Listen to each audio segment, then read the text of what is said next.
بسم اللہ الرحمن الرحیم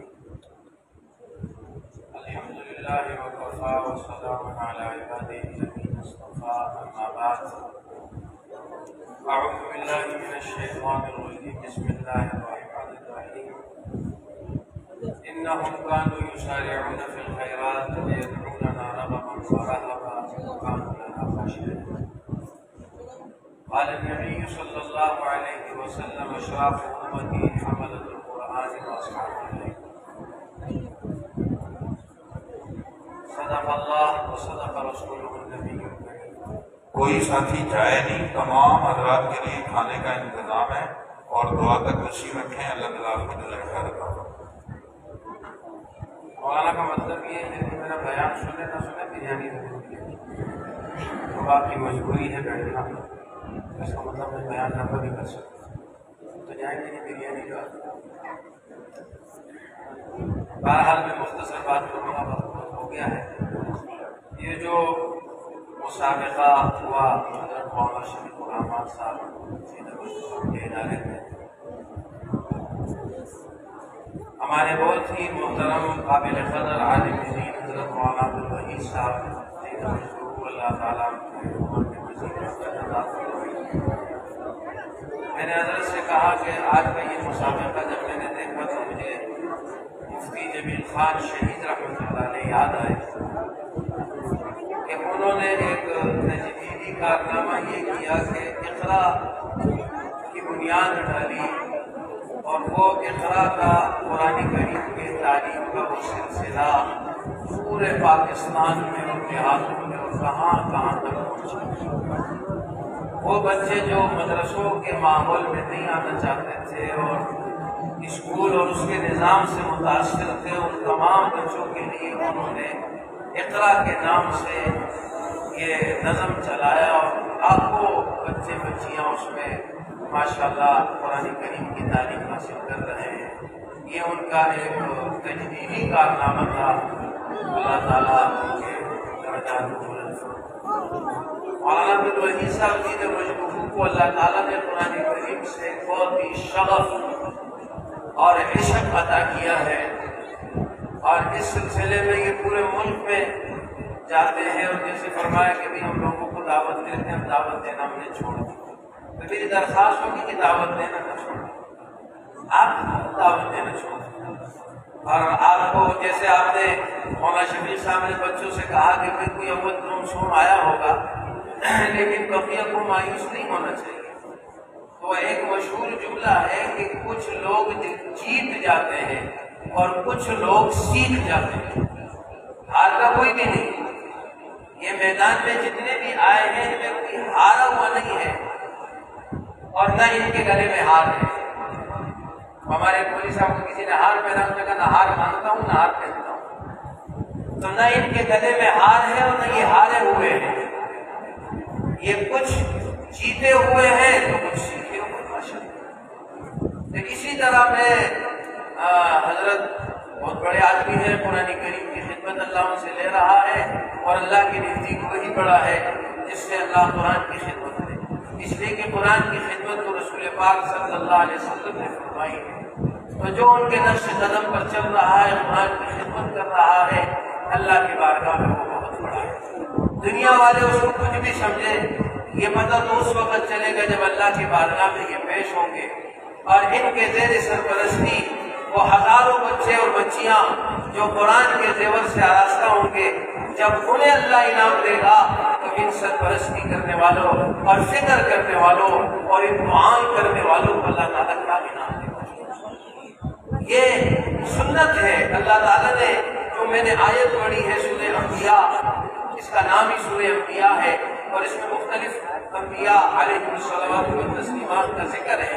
اللہ تعالیٰ نے ان کی صفت ذکر فرمائی تین، انہم کانوا یسارعون فی الخیرات، کہ وہ نیکیوں میں ایک دوسرے سے آگے بڑھتے تھے، ویدعوننا رغبا ورہبا، تکلیف میں اور خوشی میں ہمیں پکارتے تھے، وکانوا لنا خاشعین، اور ان کی زندگی میں بہت عاجز تھے۔ تو پہلی صفت جو اللہ نے ذکر کی وہ کیا تھی؟ نیکیوں میں آگے بڑھنا۔ آج دنیا میں دوڑ لگی ہوئی ہے، لوگ آگے بڑھ رہے ہیں، کوئی کاروبار میں آگے بڑھ رہا ہے، کوئی تعلیم میں آگے بڑھ رہا ہے، کوئی زمینوں میں ایک توڑ ہے لگی ہوئی ہے، اور ہمارے حضرات کہتے آؤ قرآن کے توڑ میں آگے۔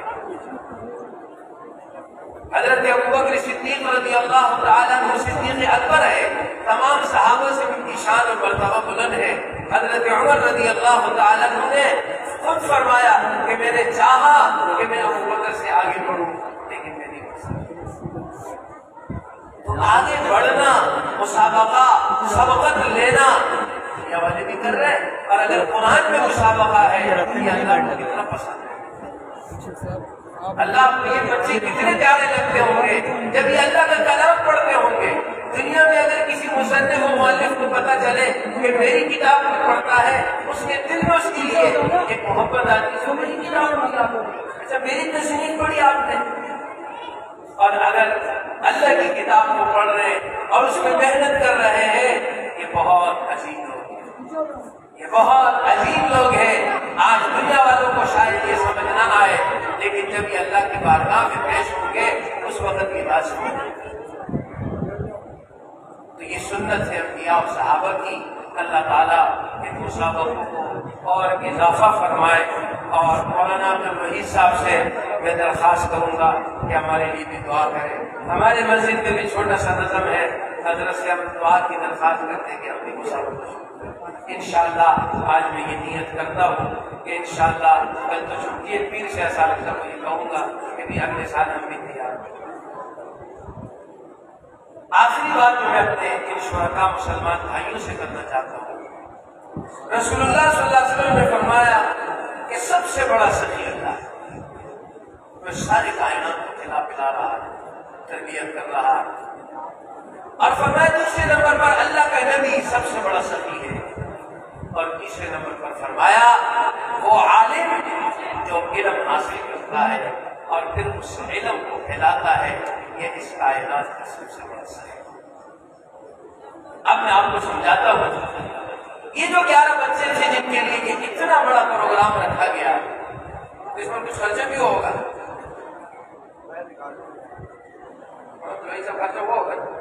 اور پھر اتنے بڑے علماء کو، مشائخ کو پورے شہر بھر سے بلایا گیا، اور نہ صرف بلایا گیا، بار بار مولانا فون بھی کرتے ہیں، وقت بھی بتاتے ہیں، سمجھ میں آگے کسی کو منتیں کرتے، کسی کو درخواست کرتے، کسی کو آرڈر کرتے ہیں۔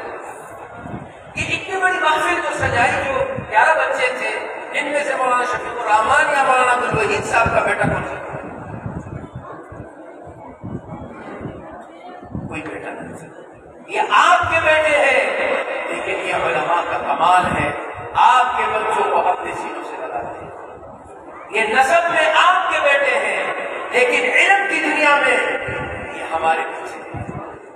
ہر طالب علم سے اس کا استاد اتنا پیار کرتا ہے جیسے ایک باپ اپنے بیٹے سے کرتا ہے۔ محدث العصر حضرت بن نوری رحمۃ اللہ علیہ کا واقعہ میں نے کسی عالم سے سنا۔ حضرت بن نوری رحمۃ اللہ علیہ کے ابھی بھی ایک ہی صاحبزادے ہیں، حضرت مولانا سید سلیمان بن نوری زیدہ مشہور، اور حضرت بن نوری رحمۃ اللہ علیہ کے ایک بڑے صاحبزادے تھے مولانا محمد بن نوری رحمۃ اللہ علیہ۔ تو جب وہ صاحبزادے تھے تو کوئی ساتھی آیا اور انہوں نے حضرت کو ان کے صاحبزادی کے لیے کوئی ہدیہ پیش کرنا چاہا، جیسے آج کل موبائل ہے، اس زمانے میں کوئی کسی طرح قیمتی ہدیہ لائے اور کہا حضرت یہ آپ کے صاحبزادے کے لیے۔ تو وہ عالم بتانے لگے کہ حضرت مسکرا گئے اور کہا اچھا بن نوری کے بیٹے کو دینا چاہتے ہیں؟ کیا چیز ہے حضرت آپ؟ اس جامعہ میں جتنے طلباء ہیں، اس وقت شاید 500 طلباء تھے، یہ 500 میرے بیٹے ہیں، صرف محمد میرا بیٹا نہیں ہے، میں معذرت چاہتا ہوں میرا دل نہیں۔ کیا ایسی مثال آپ بتائیں گے؟ یہ علماء کی نقابل کی شان ہے کہ آپ نے اپنا پورا بچہ حوالہ کیا، اسے حافظ قرآن بنایا، اسے مسابقے کے اہل بنایا، آپ کے سامنے، نہ صرف آپ کے سامنے، وقت کے علماء و مشائخ کے سامنے ان کو بٹھایا۔ سنو اس سے جہاں سے سننا چاہتے ہو، اس کے پیچھے ایک زبردست محنت ہے، ایک زبردست فکر ہے، ایک زبردست دعائیں ہیں۔ یہ ان مدارس کا کمال ہے۔ بڑا دکھ ہوتا ہے جب لوگ کہتے ہیں مدرسوں نے کیا آپ کو نہیں پتا ان مدرسوں نے دن میں محنتیں کی، اور یہ اولیاء جو اس اسٹیج پر بیٹھے ہیں راتوں میں اٹھ کر کے روتے بھی ہیں۔ اس لیے ہمارے بڑے فرمایا کرتے تھے، حفظ کے اساتذہ طلبا کو مارتے بھی ہیں، وہ فرمایا کرتے تھے جو رات میں طالب علم کے لیے دعا کرتا ہے وہ دن میں مار بھی سکتا ہے۔ رات میں اٹھ کر اس بچے کے لیے نام لے کر دعا کرتا ہے، اسے دن میں مارنے کی بھی اجازت ہے۔ یہ ان مدارس کا کمال ہے کہ آپ کے بچوں کو اپنے بچوں جیسا عزیز سمجھتے ہیں۔ اس لیے میرے مسلمان بھائیوں، ان مدارس کے دست و بازو بنو، ان علماء کے دست و بازو بنو، تاکہ کل قیامت کے دن ہمارے استاد حضرت ڈاکٹر عبدالرزاق صاحب رحمۃ اللہ علیہ ہر سالانہ تقریب میں وہ خان صاحب کا واقعہ سناتے تھے کہ وہ ایک خان صاحب طلبا کی خدمت کرتے تو ایک دن وہ کھانا نہیں لائے، طلبا تو آزاد ہو میں لمنگا ہوا ہے کھانا روٹے نہ ہمارا بیل تو آج کھانا نہیں لایا۔ خان صاحب کو کسی نے بتایا کہ بھئی یہ طلبا تو آپ کو بیل کہتے ہیں۔ خان صاحب ناراض ہو گئے کہ میں اس کی خدمت کرتا ہوں اور یہ مجھے بیل کہتے ہیں۔ تو فرمایا کہ بھئی آپ نے دیکھا کہ قیامت قائم ہے اور طلبا پولیس رات پہ دوڑ رہے جنت کی طرف اور کہہ رہے بھئی وہ ہمارا بیل گر ہے، اس کو بھی لاؤ، اس کو بھی پار کرا کے جنت لے جانا ہے۔ جب اٹھے کہا مجھے بیل کہے، مجھے گدا کہے، میں نہیں۔ میرے مسلمان بھائیوں، یہ سلاخی کی خوش نصیبی ہے کہ اللہ تعالیٰ نے آپ کو مسجد بھی مرکزی دی اور امام بھی مرکزی دیا اور ادارہ بھی مرکزی بنا دیا۔ شاید اسلام کی برکت تھی جو اس مسجد کا نام مرکزی رکھا گیا، اللہ نے امام بھی مرکزی دے دیا، مدرسہ بھی مرکزی بنا دیا، بنات کا قاعدے سے لے کے دورہ حدیث تک اور بنین کا قاعدے سے لے کے دورہ حدیث تک پورے نظام جو ہے درس نظامی یہاں موجود ہے۔ یہ اس محلے کی خوش نصیبی ہے۔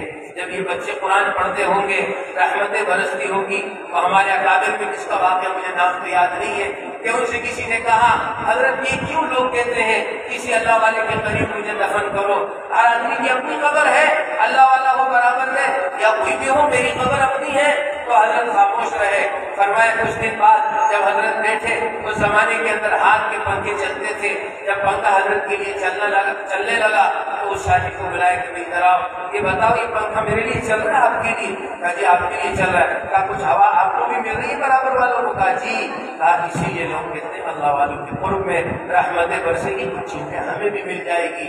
جب یہاں قرآن پڑھا جاتا ہے، یہاں نمازیں پڑھی جاتی ہے، یہاں پیغمبر کی روایات و احادیث پڑھی جاتی ہے اور اللہ کی رحمتیں برستی ہے، تو میں سمجھتا ہوں اس مسجد کے ارد گرد جتنے مکانات ہیں وہ خوش نصیب ہے کہ اللہ کی رحمتوں سے مالا مال ہوتے ہیں۔ اللہ تعالیٰ مولانا شفیق الرحمان صاحب کے علم و عمل میں برکتیں عطا فرمائے اور اللہ تعالیٰ اس ادارے کو خوب ترقیات نصیب فرمائے۔ مولانا نے مجھے کھڑا کیا نصیحت کے لیے، لیکن بات یہ ہم کو خود مولانا سے سیکھتے ہیں، مولانا عبدالبری صاحب سے۔ یہ دونوں بڑے فکر مند لوگ ہیں، اللہ تعالیٰ ان کے فکر میں اور برکت عطا فرمائے اور اللہ تعالیٰ ان کی نافعیت کو اور عام اور تام فرمائے اور اللہ تعالیٰ ہمیں بھی استفادے کی توفیق نصیب فرمائے۔ وآخر دعوانا